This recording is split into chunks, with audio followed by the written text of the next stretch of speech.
Okay, here we go.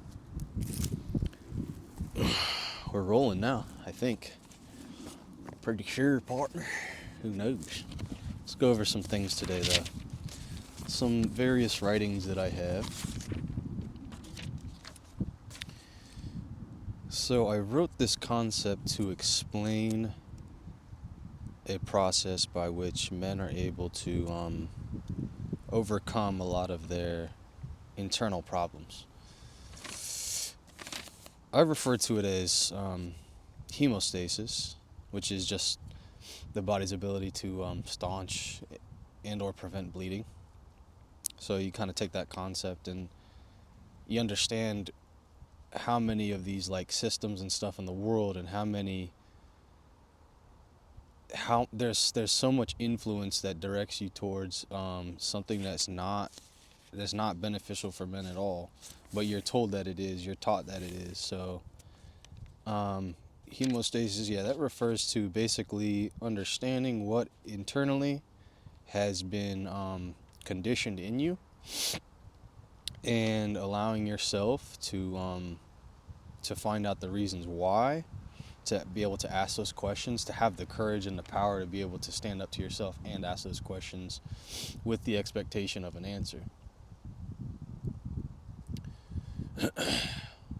So it's important to keep in mind any internal work that you're doing. Um, the jumping off point, the 50% that really gets the ball rolling, is retention. And you don't think this now, but give it a couple days, up to a week, maybe 2 weeks, and you discover how different you feel. You discover that there's like you actually feel hope, as opposed to like a low hum dread, like a kind of a numb depression all the time, just based on how you are treated in this world. Like, it's important to keep in mind that 50%, that first 50%, it's like crucial. There is a spiritual essence contained within your semen. This is something that you need to understand very, very clearly. This hasn't reached enough men yet because it's not mainstream enough yet. But if men have any chance of saving themselves socially and spiritually in a world that is completely designed against them, it begins with retention. And you will find this out the easy way or the hard way. You have been subjugated by the feminine energy in a gynocentric society from birth. Like, you can't even comprehend of ways that you have been manipulated because you were born into this. I mean, obviously, there's many of you, like, I could be talking to somebody that is completely knowledgeable about this stuff, but it still helps to say it out loud, because not enough men say out loud what the real issues are that are plaguing them, and what oppression is taking place, and what damage is being inflicted on them, because we're taught, and it's reinforced every single day, that if we bring up ways that in which we are mistreated in the world, it's an automatic crucifixion. So it's very important to speak up about these things, but you will understand very clearly how important retention is. There is something metaphysical, and there is something electromagnetic. There's something energetic that exists within semen that doesn't just affect reproduction. It has a profound effect on the rest of your body and the sharpness and focus of your mind. I do not believe that a man can feel true joy and spiritual peace and contentment in this world until he has established independence from feminine influence, and allowed himself to stifle the poison of decadence and sexual manipulation. And that's going to be a big thing that'll be talked about in the future, I hope, is sexual manipulation, because it is utilized so much by society, by media, and by unfortunately, the gender that we have to interact with. It's so normalized, it's so under the surface that if you talk about it, the fault somehow always comes back to the man, which I think is funny. But so that was a roundabout way of explaining, hemostasis. Okay, so I kind of structured it like a house with a division down the middle. The action, sort of, just conceptually, just for simplicity, you can look at it like the left side is action, the right side is result, right side is synthesis. Obviously, things are always changing, especially when it comes to our consciousness, especially when it comes to our spirit. So, these things can shuffle around. Things can happen in different places, but this is a base framework of how I looked at my own redemption, and potentially how you can look at it as well. But never take anybody else's word. Don't just absorb this information, though. I would say it all falls to how you feel about it, really. The first step, I refer to it as the death walk. It's in ancient history and some religions. It's illustrated as a sacrifice, as a self-sacrifice, or something like that. But there is a confrontation.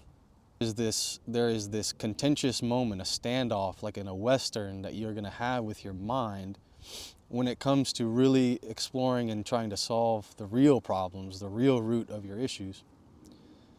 And there is a deep tension that exists. And in this moment, it's so important, because in this moment you may begin to feel fear and anxiety, and you just feel like you want to run away. And I think this is one of the most crucial moments where you must teach yourself, and do this perpetually for the rest of your life, but teach yourself to breathe through everything. I can breathe through things, and it doesn't affect me nearly as much. 95% of the fear, 95% of the anxiety, gone like that when I'm able to simply breathe through things. And you're going to laugh at this, but fucking goddamn stick. I'm gonna rest your bitch ass right there. This is kind of the moment of no turning back. It is a death walk, kind of the suicide mission. But pretty quickly, that higher mind, which is more closely connected with God, more closely connected with the immaterial, is able to transmute that pretty quickly, I would say. But first, that feeling that you're going to have upon resolving to go within yourself and face the absolute darkness, just all of your depravity and your hate and your guilt and your trauma and all of it, anything inflicted upon you, anything you've inflicted upon other people, it's going to feel like anguish. It's going to feel like a deep spiritual hopelessness. It will feel like that. Almost like the walls of your reality can feel like that's coming down.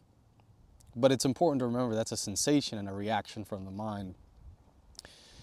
That a good portion of that, well, I should say this, a good portion of that is the mind reacting and potentially conjuring up additional aspects to the monster that is your fear in that moment. But yeah, it's important to keep that in mind, that you will feel anguish. It is important that you feel pain. It is important that you feel these things deeply. It doesn't have to be this way right now. It is the way it is right now, but that That pain can be experienced with the support of other men. Unfortunately, the way cultures are made up these days, that just doesn't happen. It's not a part of how we've been brought up, not a part of our conditioning. So for now, I think you can find a little bit of nobility, a little bit of humility in experiencing that in solitude.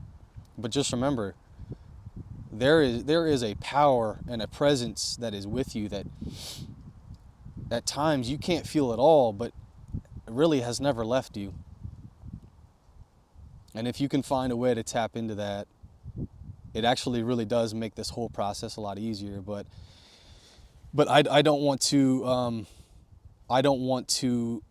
temper the flames, and like I don't want to make it seem like it's just like a step by step. You follow these instructions and wow, your life is solved. This is just conceptual. The work for anything, especially this, is going to be you're going to experience pain and anguish, and you're going to feel like there's nothing left of you to take.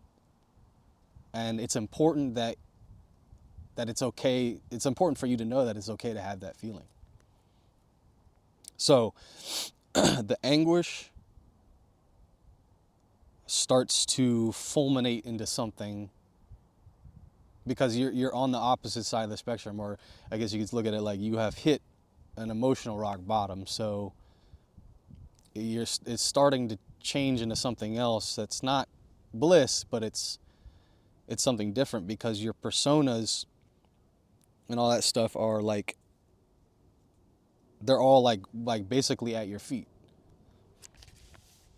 and it's extremely painful. All right, so yeah, all of that stuff, and naturally the mind is going to want to basically bow before the weight of that stuff. It's a natural reaction that the mind has. That doesn't mean that you can't sit with that for the moment and wait until something happens, or just in that moment just have patience, because it's not forever. So yeah, it's in this stage, your mind is kind of in a state of shock, and your mind and body are kind of reeling, and that inner child is like, that has no idea what to do, is completely and utterly afraid. And yeah, all of the weight of these things, feeling these emotions that haven't just been tamped down, but have manifested into other things that started out in a dark corner of the mind, but have now made mansions that contain only shadows. The weight of all of that, facing that directly, is going to make you completely like, it's supposed to make you kind of break a little bit. Not to the degree that you are going to now require medication, but it's going to make things clear and true. And when things are clear and true, oftentimes it's pretty painful. So, yes. So now, so where you used to hold on to these shadows, these monsters, you used to hold on to them because they've been with you so long, you don't know what else to grab onto inside, in your heart, in your mind, in your whole soul, that is the conscious thing that's in the entire thing. You don't know what else to grab onto except for what is hurting you. But now all of the weight of this is causing you to lose your grip. And what happens when you lose your grip? You release. You release everything that you've been holding on to, or a vast majority of it. Really just depends on you, but it's a ton of variables, as we know.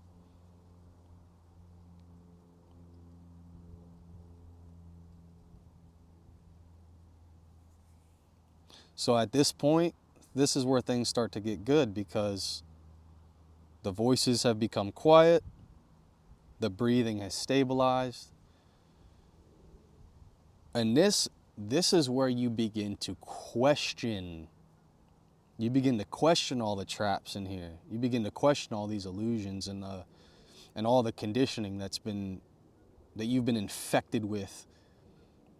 You begin to question it, and when you're in this state of inquiry, you can't possibly be afraid of it. I can't cower before something that I'm questioning because I'm just seeking to understand it, right? So now it's starting to click. Your mind, your soul, all of it together is immediately, like, it doesn't even have to think about it. You're all the parts of you are now synthesizing courage, like real tangible courage that kind of, it almost like pulsates off you, almost like an aura, where it's like you might feel fear about something, but you're almost never afraid of anything. Does that make sense? Like, you have natural human fears about stuff, but you're almost never afraid. So like so now you've synthesized courage, and you're combining this with retaining. You're retaining your dignity. You're retaining all the power and energy that is stored inside of you physically. I mean, I guess that's up for debate. There is a very clear and precise metaphysical aspect to semen, and it's just not talked about because why would it be? If you had a nation, just one nation on this planet, of men who voluntarily retained and channeled that energy towards things that involved brotherhood and stuff like that, I mean, imagine a society like that in America. The possibilities truly are endless, but they're positively endless. There is no negative to men retaining. And the idea that porn is a nice little pacifier for sexually aggressive men is complete bullshit. You have been conditioned since Disney to see everything through a lens of sexual aggression. You've been manipulated in this way. So, I think I'm getting off topic, but okay, so the synthesis of courage. Now you have learned all the that raw fury that you feel, that agony, that it's like this rage against your circumstance. It's all funneled towards like this higher sensation, this higher feeling that even supersedes joy and happiness. It's like this, I can explain it many different ways. It's courage, but it's something that I really believe is God-given. It has to be something outside of this physical, So you synthesize courage, and now you have made a complete shift. So you see that all these like internal things are malleable, they're transmutable. But you're not just seeing that there is a plasticity to your darkness and all of your pain. It's not just that it's a plasticity. I can now change and transmute all of these things into something greater, into something good.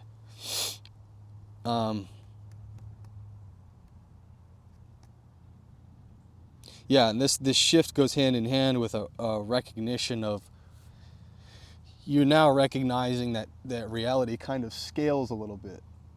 On some levels, reality scales in proportion to, we call it attention, but it's like this, I don't know, energy focus. Energy scales to this. Energy does, vibration. There's a scaling factor that is involved in reality. If you think about it, I'm gonna find ways to illustrate this, but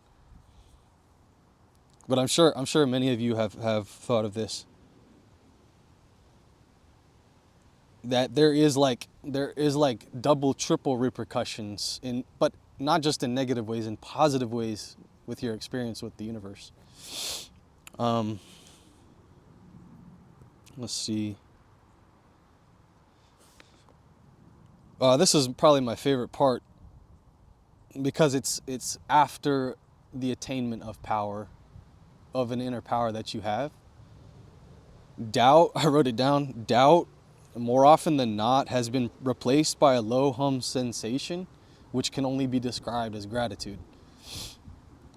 It really is. I guess that's the sensation that I was describing. There is like it's a multifaceted sensation. It feels like courage and gratitude, and like you are unassailable. That's what it feels like. It feels like you are unassailable. Like there's nothing that people can threaten you with. And all of the myriad of ways that people could threaten you socially, psychologically, manipulating you in this way and that way and that way. It's like it just goes away completely.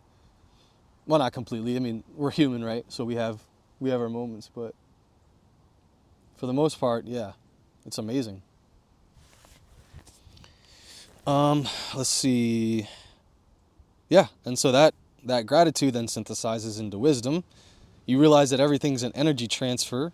What was hidden from you is the only infallible, inexhaustible power source. We've been looking for an expansion of our power, but it's always been an integration of something that's right here. That's the great irony. It's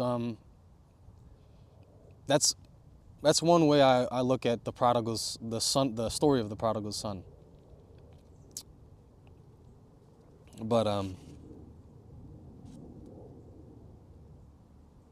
yeah, just remember, and I want to make this point.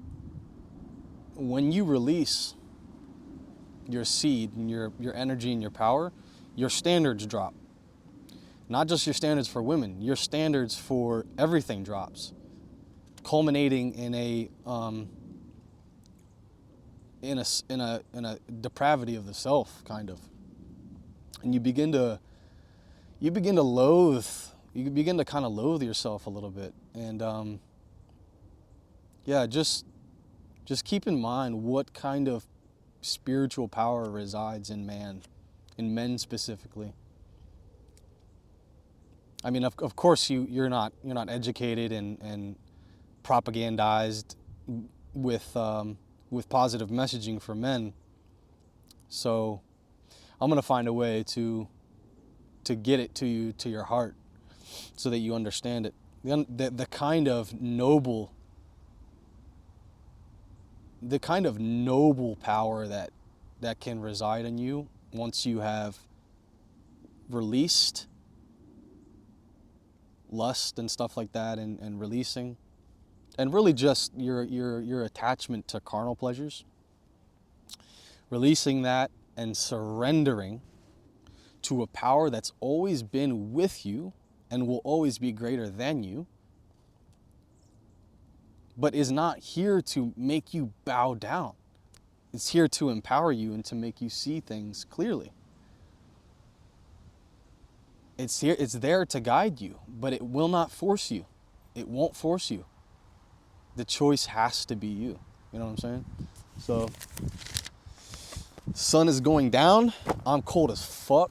My ass is, my right cheek, I actually can't feel it. But yeah, thank you.